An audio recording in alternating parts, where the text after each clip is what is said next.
투어 가이드를 만나러 간 이반 바조프 국립극장 앞입니다. 와우, 역시 옛날 건축물은 멋있어요. 이 사람들 건물 잘 짓습니다. 이쁘게 갑니다. 저 사람들 아닐까요?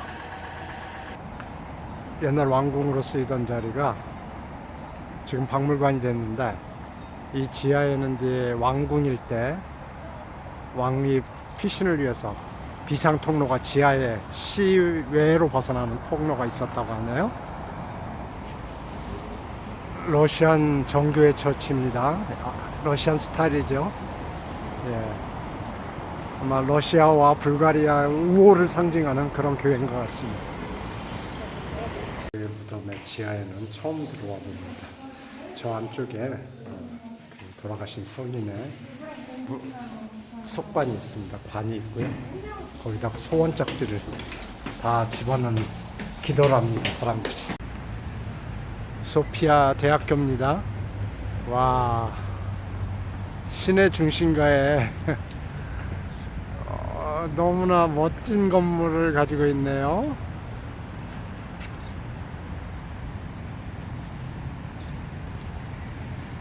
드디어 클라이막스로 가는 것 같습니다. 저기가 바로 소피아의 상징인 소피아 대성당입니다. 절대로 저기를 지나칠 순 없겠죠. 가장 아름다운 곳이라고 그렇게 들었습니다.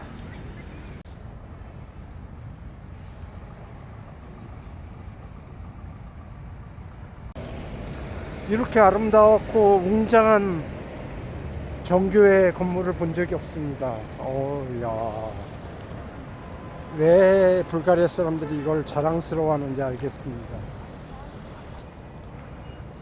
성 오거스틴은 완전수가 6이기 때문에 하느님이 6일 만에 세상을 창조하셨다고 얘기를 하셨습니다. 그러니까 하느님도 수학을 이용했다는 거죠. 달이 지구를 한 바퀴 도는 것은 28일입니다.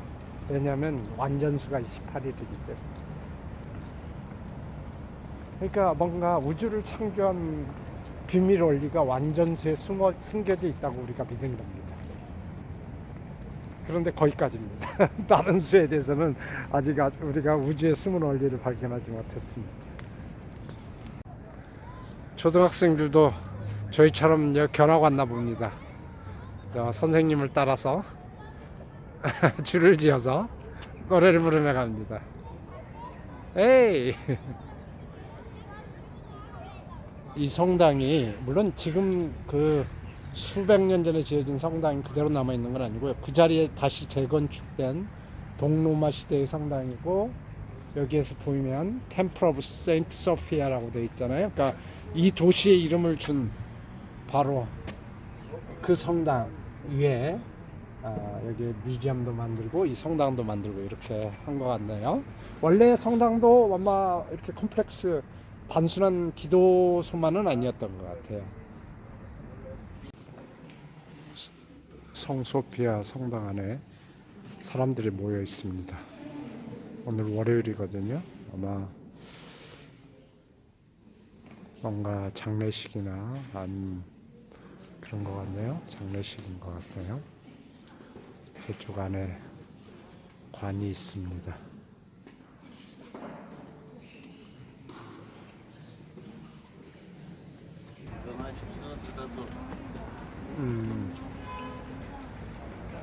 종교를 가졌던 안 가졌던, 하나님을 믿든 안 믿든 동유럽이나 옛날 그러니까 유럽 쪽은 장례와 결혼식은 교회에서 하는 게 관습으로 되어 있습니다.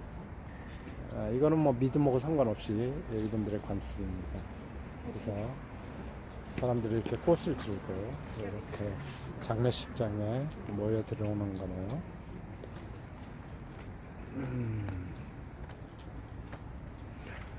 사실은 완전수라고 여겨지는 수가 피타고라스가 정의한 약수로 표시하는 수가 있긴 하지만 또 종교적인 의미의 완전수가 있지요. 예를 들어서 12, 예수의 12제자라는 뜻으로 12가 완전수가 있고요. 또 7. 그 다음에 가장 사실은 우리가 쉽게 대하는 동서양이 막론하고 가장 쉽게 대하는 완전수는 3입니다. 우리 또 우리 교회에서는 삼위일체라는 뜻으로 3이라는 숫자를 완전한 숫자로 생각을 하고요. 동양에서도 마찬가지입니다. 예. 여러분 불교에서도 삼존불이라고 하잖아요. 그러니까 불교에 가면 항상 세 부처님이 본전에 앉아 계시죠. 혼자 앉아 계시는 경우보다는. 그리고 힌두교에서도 브라만, 그 다음에 시바, 위슈누 이렇게 세 신을 일체 같은 신으로 보는 겁니다. 그러니까 삼위일체라는 개념은 꼭 기독교가 그러니까 이 그리스도교가 만들어낸 개념이라고 할 수 없습니다. 그 전에도 그 전 종교도 다 신을 여러 신을 얘기하면서도 그 신이 본질적으로 하나다라는 주장을 한 종교도 많이 있습니다. 그런데 이제 유대교나 이슬람교는 삼위일체라는 말을 터무니없다라고 주장을 합니다. 왜냐하면 이 세상에 하나님은 하나고, 그래서 하나만 믿는 것이 바로 유일신을 믿는 그 종교다, 이렇게 믿는 겁니다. 물론 뭐 유대교는 당연히 그렇겠죠. 유대교는 하나님만 믿습니다. 이슬람교는 사실 무하메드가 있긴 한데 무하메드를 신이라고 하지는 않습니다. 선지자라고 합니다. 예수도 그들은 선지자라고 해요. 또 성경에 기록된 다른 선지자도 다 받아들입니다. 그리고 그 선지자 중에 마지막 선지자가 무하메드입니다. 무하메드는 신이라고 하지 않습니다. 따라서 신은 역시 유일신 알라밖에 없고, 그 알라는 유대교의 하나님과 똑같은 신입니다. 근데 이제 기독교는 좀 다른 거죠. 기독교는 신이 세 신이 있는 거예요. 사실은 하나님이 있고, 그 다음에 예수님이 있고, 그 다음에 성신, 스피리트가, 성령이 있습니다. 참고로 이슬람교에서는 예수님은 선지자고 신 아니고, 그 다음에 너 스피릿은 그냥 가브리엘 천사다. 결국은 하나님밖에 없다, 이렇게 얘기하는데, 여하튼 기독교에서도 이거 가지고 엄청나게 고민을 하지요. 예, 엄청 고민을 합니다. 이걸 어떻게 할 것인가, 예수님의 위치를 어디에 둘 것인가. 그리고 콘스탄티누스 황제 때인가요? 그 기독교를 받아들이면서 로마가 예수님을 정식으로 하나님의 반열에 올려놓는 겁니다. 하나님과 예수님은 같은 분이다라는 교리를 만든 것은 사실은 이때부터입니다.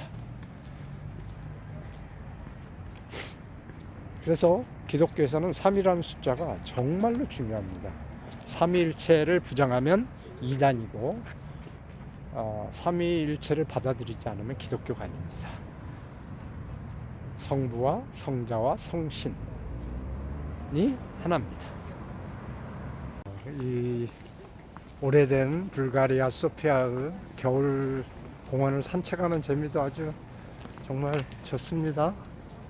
예, 뭔가 아주 오래된 영화 필름의 한가운데 주인공이 돼서 제가 걷고 있는 것 같습니다. 마치 가을로 접어드는, 그러나 실제로 지금은 봄으로 접어드는 길입니다. 1 더하기 2가 3이 되잖아요. 그래서 피타고라스 시대부터 3은 완벽한 수로 받아들여지기 시작을 했습니다. 1은 외로운 수고요, 2는 불화를 상징하는 수입니다. 왜냐하면 둘은 싸우잖아요. 서양 입장에서 보면. 그래서 1과 2가 합쳐지면 완전한 수. 어떤 물건이 서 있기에는 다리가 적어도 3개가 필요한 거죠. 도형이 만들어지기 위해서는 최소 3개의 변이 필요하고요. 그래서 모든 것이 존재하기 위해서 가장 필요한 것은 3이다라는 숫자의 개념은 동서양을 막론하고 있었습니다. 동양에서는 1은 홀수였습니다. 2는 짝수고요. 기수, 우수 이렇게 얘기했는데, 따라서 홀짝이 만나는, 그러니까 홀은 동양에서는 양수였고요. 작은 음수입니다. 그래서 양과 음이 만나는 수, 3을 완전한 수로 또 받아들였습니다. 그러니까 동생을 막론하고 3이 되어야 모든 것이 완전하고 안정된다 라는 개념을 갖는 건 당연한 것 같습니다. 와우, 여기 그래퍼티도 멋있고, 여기 완전히 뉴욕의 또 다른 한쪽인데요. 옆에 우리 가이드가 여기를 데려온 거 보니까 이게 가장 거리의 아티스트들의 작품을 볼 수 있는 그런 곳이라 우리를 데려온 것 같습니다. 아주 멋진데요. 정말 여기 풍경이 멋있습니다. 한번 보십시오. 예. 이 공원에 동상들 보는 재미도 또 제법 쏠쏠한데요. 동상들이 굉장히 전위적입니다. 하나만 더 자세히 들여다볼까요? 이건 완전히 자동차 위에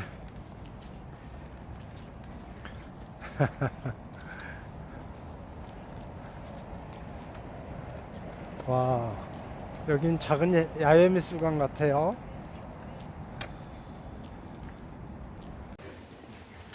로마 시대의 도시의 흔적입니다. 어제도 봤지만 여기에 사람들이 집을 짓고 살던, 또 상가가 있던, 지금은 지하도로네요. 여기가 완전수 얘기가 나왔으니까 하나만 더 해야 되겠습니다. 피타고라스는 또 10을 완전수라고 생각을 했어요. 왜냐하면 피타고라스는 왠지 모르지만 삼각수를 굉장히 중요하게 생각을 했는데, 삼각형을 꼭지점을 만들어가는 1, 2, 3, 4, 5, 6, 그 다음에 7, 8, 9, 10, 그러니까 점을 하나, 두 개, 그 다음에 세 개, 네 개 이렇게 찍으면 1, 2, 3, 4까지 하면 10이 되죠. 그래서 10을 완전수라고 또 생각을 했습니다. 앞에서 말씀드린 것처럼 피타고라스는 각 수에 우주의 비밀이 숨어 있다고 생각을 했습니다. 그래서 그 비밀을 찾아내는 게 그 목적이었습니다. 이 유물 때문에 지하철 착공이 수십 년 동안 연기가 됐을 때입니다. 최근에 들어서야 유물과 현대가 존재하게 됐습니다. 공존하게 됐습니다. 때 완벽하게 파괴된 성당입니다. 그런데 이 성당에서 성모 마리아 상만 살아남았잖아요. 그래서 사람들이 모여서 여기서 계속 기도를 했답니다. 로만 카톨릭에서 마리아 상이 안 보이네요. 그런데 여기다가 이렇게 다시 성당을 짓고요. 그리고 이 부분은 잘 보존을 해둔 것 같습니다. 전쟁이지만 사람의 믿음을 막을 수는 없는 거죠. 지혜의 여신이라고도 하네요. 미네르바 아닌가요? 아테나. 예. 저 미네르바 부엉이 아닌가요? 저 산에 있는 게? 손에 있는 게? 가이드 투어를 봤는데 이 중국 식당이 있는 거예요. 사람들이 이렇게 줄을 서 있습니다. 그래서 가이드가 얼른 뛰어왔습니다. 여기서 한번 맛있게 먹어보겠습니다. 외국에서는 중국 음식이 최고죠. 예, 한국 사람 입맛에. 맛있습니다. 여행 와서 한국 음식 먹는 것 같습니다.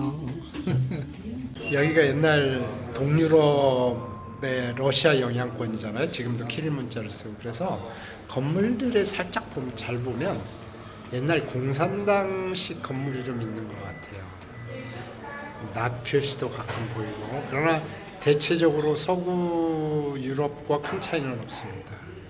어디서 먹으나 버피는 맛있고 커피는 씁니다. 근데 여기는 더 씁니다. 여기는 에스프레소 같은 커피를 줍니다. 저는 그래도 숭늉처럼 마시죠. 불가리아에서 마시는 마지막 커피 한 잔일 것 같습니다.